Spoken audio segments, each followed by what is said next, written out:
Hey, what's going on, Rockstars? Welcome in Saturday, May 10th, 2025. And I just wanted to come on today and just talk with you guys, just in general, nothing special, no crazy videos or anything, about the state of reselling, about the state of the economy, the business, you being an entrepreneur, reseller, maybe working a full job. I just kind of want to talk about everything that all of you have going on that I've gotten in my emails and messages and everything that I have going on. So let's just jump into it.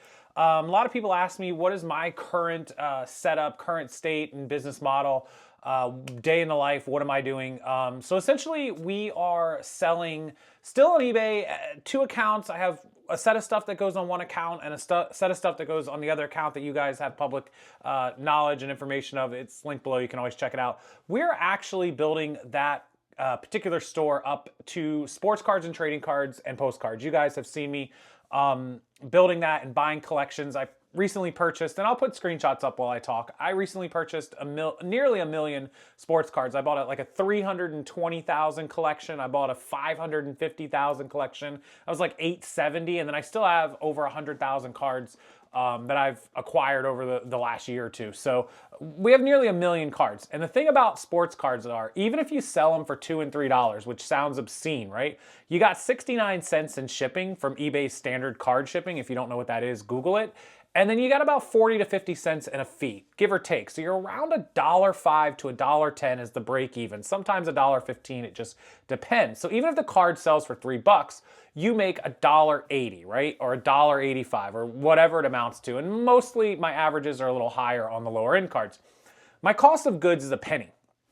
Now people would say, well, it's not worth the time, but we can list a card start to finish with scanners, which I use scanners like this Fujitsu that I have here, where you just feed the cards through 40, 50 at a time. Between scanning and then the bulk upload tool, which I did a video on for sports cards and trading cards, you literally can list hundreds of cards an hour. And if you're making $2 a card and you're listing hundreds of cards, you can see how the math adds up, right? I did a lot of research on people that have hundreds of thousands of cards listed and how many they're selling per thousand and how much money they're making. And these people are doing like 100 grand a month worth of cards. It's insane. So we're building that model up, and soon my account's gonna go from the 5,000 listings it has right now to 10,000 to 20 to 30 to eventually, hopefully by the end of the year we get to 50,000 or 100,000 cards, and we're selling 300, 400, 500 cards a day, $1,000, $1,500 per day. So that's sort of where we are with that. I'm still selling remotes. I'm still selling Hot Wheels, and a little bit, all the clothing is going to be blown out. I'm almost out of clothing. So we do still sell all of that stuff. In fact, I have some bulk boxes of remotes. If you're interested, as always, just email me, rockstarflipper@gmail.com. I think I have 4 or 5 boxes that'll be ready to go this week. So let me know if you want those. 100-piece boxes of remotes, $109, free shipping in the lower 48. So that's sort of where we're at with the eBay business. I still do a lot of wholesale where people liquidate their inventory, and I flip that to other resellers. They want to sell boxes of clothes for $2 a piece. I sell it to someone else for $3 a piece. Still a great deal for them to get inventory. I get to make $1 a piece, and it's a $100 profit for me, or whatever it might amount to. So that's sort of my selling business model: wholesale, eBay, and then of course a little bit, I don't do Posh anymore. With all the Posh nonsense, I'm so thankful that I got out of clothing and shoes and that I don't do Posh. Great timing by me a year and a half ago, right, to stop Posh. I don't do any of the small platforms. I don't do Grailed or Depop or any of that. I don't do a lot of the other platforms. Amazon's the only other one that I really do, and I've scaled that way back because their rules have gone through the roof and being very, very strict. Obviously, I make YouTube videos for you guys every day. I make TikTok, Instagram, Shorts, short form content, helpful stuff for people to learn rules, covering news stories. If you don't follow me on TikTok, I'd really appreciate it if you did. Casey, Rockstarflipper is my name.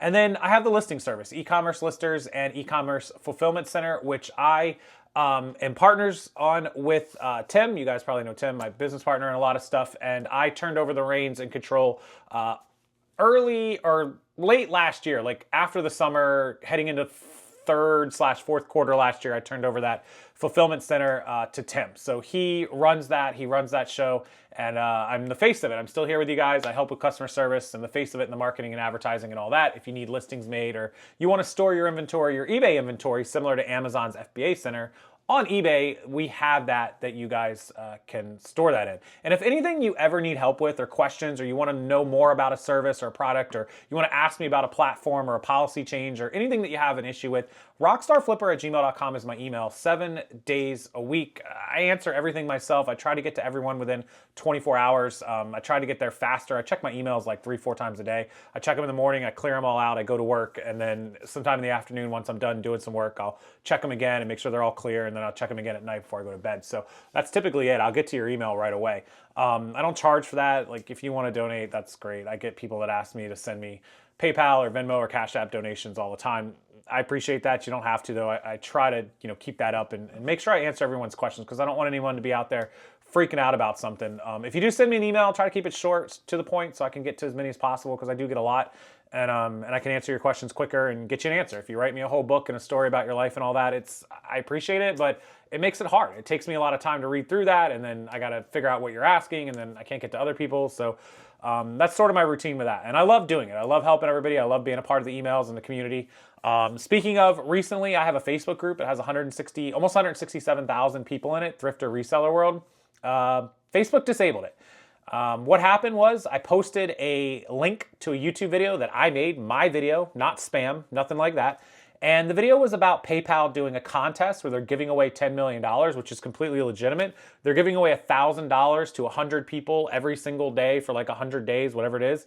And so I made a video about that, just informing the community. I posted that video on my Facebook group to let everyone know to go check it out so they could see how to enter. And in all their glory, Facebook's AI software, their program, flagged it as me spamming Facebook community with a fraudulent giveaway, like, oh, this is a fake giveaway, this isn't true, he's trying to scam them. Of course, I appealed it to Facebook, and within minutes, their auto appeal board declined my appeal, so they disabled the account, but they allowed me to go to what is called the actual appeal board, and Facebook's higher-ups would get to it. I also blew them up on social media, but they did tell me it could take a few weeks. It has been, I think we're coming up on about 2 weeks right now. It happened on like a Monday or Tuesday, so I think Monday or Tuesday is 2 weeks. Don't know what's going to happen with that. I created a second group as a backup. We're right around 1,000 members right now. Thrifter Reseller World 2, the number 2.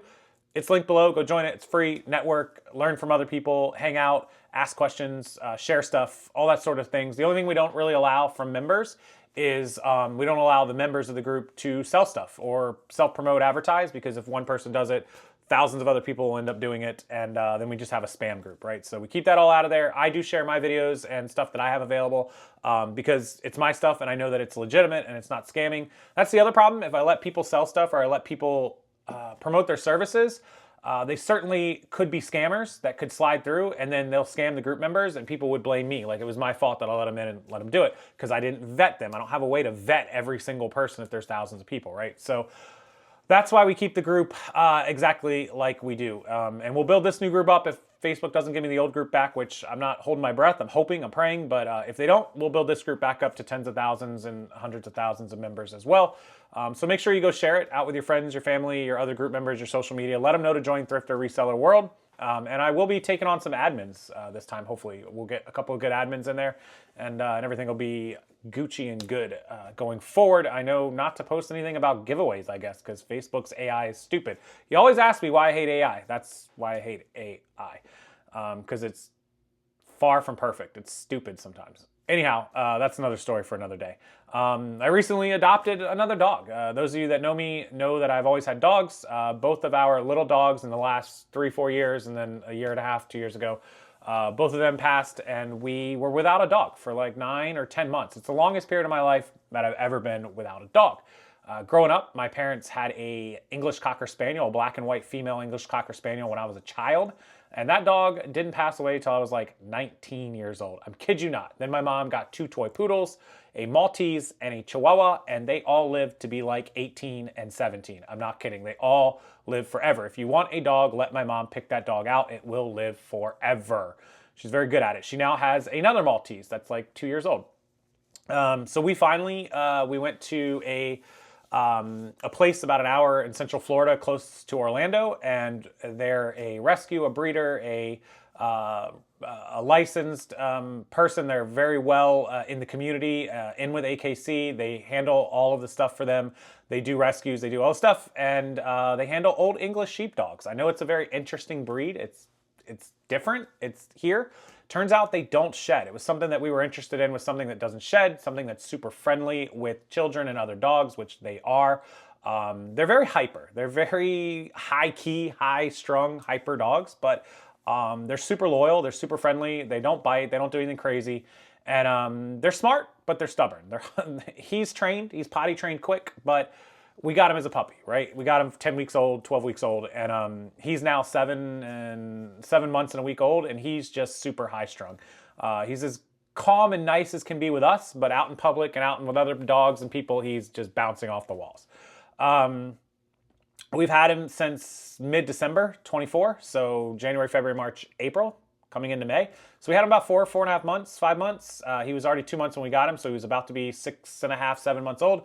And we decided that maybe he needs a friend, needs a brother, needs something to entertain him, to help us get through the day, because he is very attention needy, and we felt bad because we would start working and he wasn't getting the attention we felt he necessarily deserved. We're not gone, we're home all day with him, but sometimes I gotta put my keyboard and laptop up and he's just standing next to me holding a toy, and I'll grab it and I'll throw it a few times, but then I'm like, hey bud, look, I gotta get some stuff done. So we started looking at all the rescues, hunting and searching the rescues day after day. We'd refresh it, every couple of days, see what's come and gone in the rescues around here in the couple of counties near us, Tampa and Hillsborough. And lo and behold, one of the rescues down the street, about a half hour, Runaway Animal Rescue, which I will link below. Please go support them. They do amazing work, and they're all volunteers. And they have a donation page and an adoption page, and cats and dogs and rabbits and donkeys and anything else you can think of. Up on their page popped up this 1.5-year-old boy, male, St. Bernard, 100+ pound St. Bernard. Kobe, there he is. Kobe knows his name, so we're not going to change his name. We took Milo there to meet him. They got along perfectly well in the pen, in the cage outside. We made sure that they were going to be, good with each other, conducive, not fight, not want to tear each other's heads off. They were, and we took Kobe home. That was Wednesday afternoon, a couple days ago, and he's now here in our house. I'll, again, post some pictures up here of him, and he's as good as can be. He sheds, so fail on our part.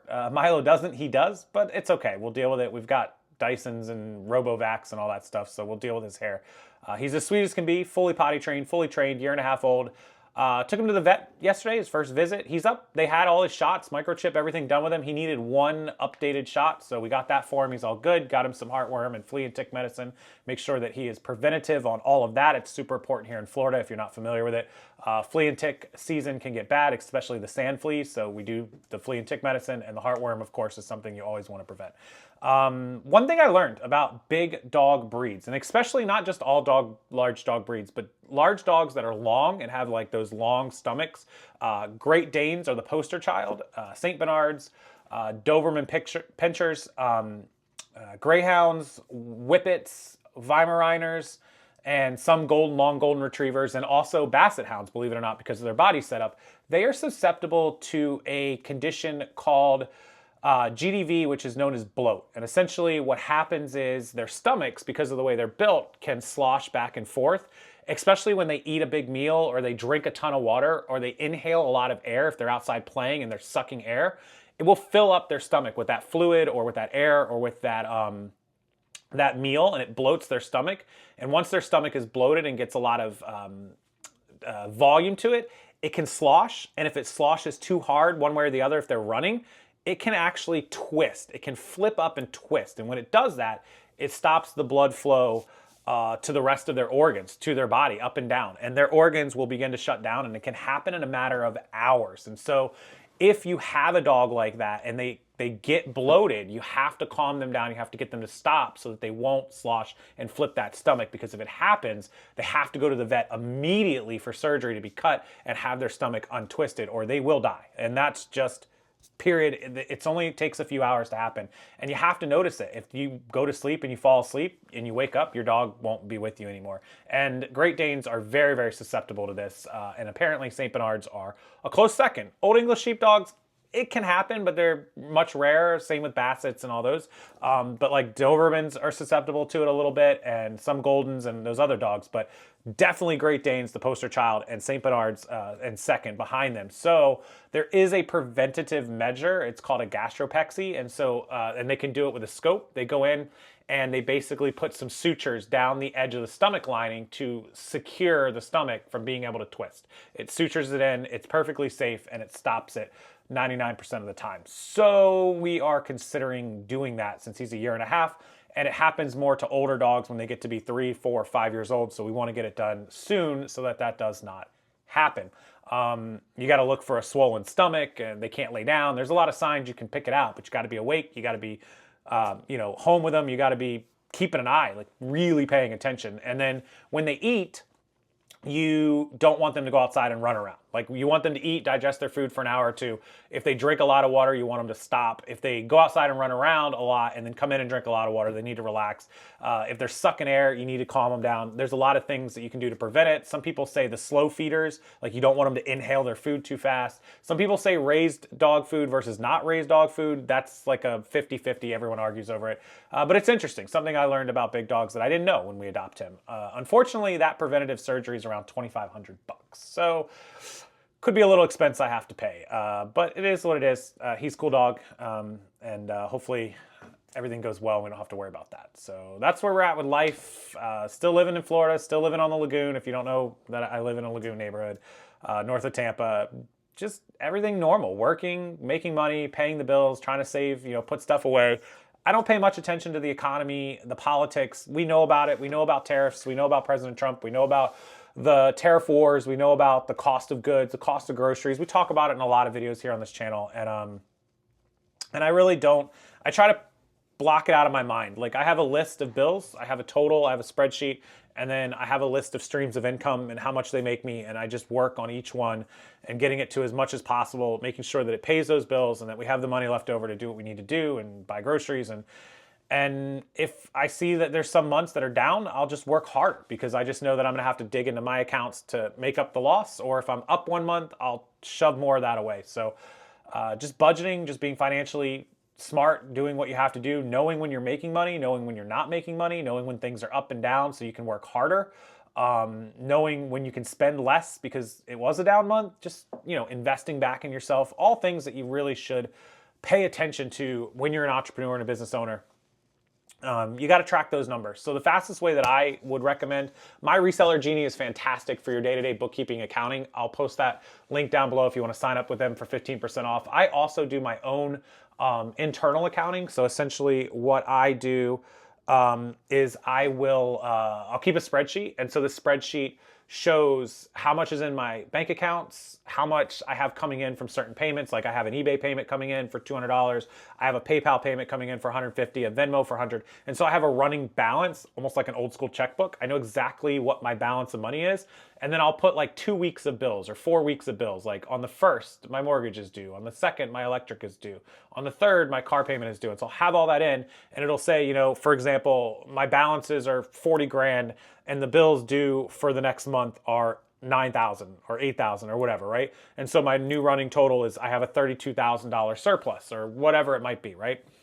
Totally made up numbers. And then as money comes in, I can see that 32 grand off to the right. As more payments start coming in, I'll start adding them to a line saying, oh, we sold 114 net on eBay today. I sold a couple of direct products for 200. My YouTube payment is coming in 2 weeks for whatever amount of money, $3,000. And so then I can see that total. I started the month off at 40. I got to pay all this down to 32. I need to make that 8,000 or 9,000 by the end of whatever time period it is, or whatever that is, right? And so that's sort of how I do mine. And it's kind of a tip, and hopefully I put a screenshot up during this. It's kind of a tip that you guys can sort of follow as well, just to keep to know where your running total is. And so then I also do a column where I divide it. Like if I want to make 8 grand and I have 18 days to do it, I don't know what that math amounts to, but 8,000 divided by 18, I would know I need to make $444 a day. I know my YouTube channel brings in $100 a day, so that's $344. I know my associates and my sponsors bring in $100 a day, so that's $244 I need to sell on eBay or whatever, right? that's how I go about my numbers and my accounting, and how I always know how much money I have and how much is coming in and how much is going out. I update it every single day. It takes about 5 minutes, and that's kind of my God. That's my Bible. That's my list, right? That's how I figure everything out. And then if I'm like, oh, I got an inventory purchase, this is going to be $1,000. I add that into the outgoing, like the bills. It's an inventory purchase, $1,000. Now I'm down to 31. I got to make that up. And so that's sort of how we do it. That's how we operate, and that's how we make it work, make it happen. So hopefully that helps everybody. Is there anything else? We started a podcast. It's called Never Offended. Obviously, if you're offended by anything, don't watch it. But if you aren't offended easily by stuff, if you like a good laugh, it doesn't revolve around reselling. We mentioned some business and money and finance stuff, but very, very little, like 10%. We cover news, world events, sports, women, men, relationships, life, sex, politics, pretty much everything. Things that happen to us here living in this neighborhood as friends. It's two of my neighbors and friends, Drew and John, and it's called the Never Offended Podcast. You can listen to it on YouTube, which I'll link below, and you can watch it. If you just want to listen to it on audio, it's on Spotify, iPhone and Android, iHeartRadio, and Amazon. So you have any one of those 5 places to listen to it, anywhere you get your podcast, Anchor FM as well. And you can watch us, if you want to see us talk about it, on YouTube, which is pretty fun. And if you go over there, make sure you subscribe, because it really means a lot to us. We're at like 111 subscribers. We're trying to get to 1,000. That's YouTube's monetization, because the 3 of us really would like to turn it into something, another income stream, another positive, and another fun thing. We enjoy doing it, and it's a good laugh. So go take a minute, check it out, and it's called Never Offended Podcast. Again, I'll link it below. If you ever need to see any of this stuff, everything I talk about is linked in the description box below. I think that's it. I think we covered everything. The dogs are cool. The podcast is awesome. Business is good. We're making money. Summer slowdown's coming, so make sure you work hard to get ready. I'm prepping for it. It's going to be hurricane season here in just about a month and a half, 2 months, so we got to get ready for that. And everything else is just chugging along. Keep working, keep plugging. I know Poshmark sucks, so focus on eBay. Make money on eBay, and don't worry about Poshmark, right? If Poshmark suspends you, oh well, eBay should do better for you anyhow. And if you need help with that, I have products and services to help you with that, or you can email me, rockstarflipper@gmail.com. As always, thanks for being here, guys. Thanks for watching. I appreciate it. Thanks for listening to me ramble and chat with you here on a weekend. I've got some really great content coming the rest of tomorrow, Sunday, Monday, through the week. So enjoy it. Enjoy your weekend. Be safe. Happy Mother's Day to all the mothers. I almost forgot. Tomorrow's Mom's Day. Happy Mother's Day to my mom, who lives just down the road, and I'll be seeing her. You have some packages showing up, Mama Dearest, if you watch this. So keep an eye on your front doorstep. And I'll take you out to dinner tomorrow, I promise. I'll see you a little bit later in the evening, and tomorrow I'll try to get the content up early so you guys can watch the cool video that I have tomorrow. Make sure you subscribe to this channel, because tomorrow's video is hilarious.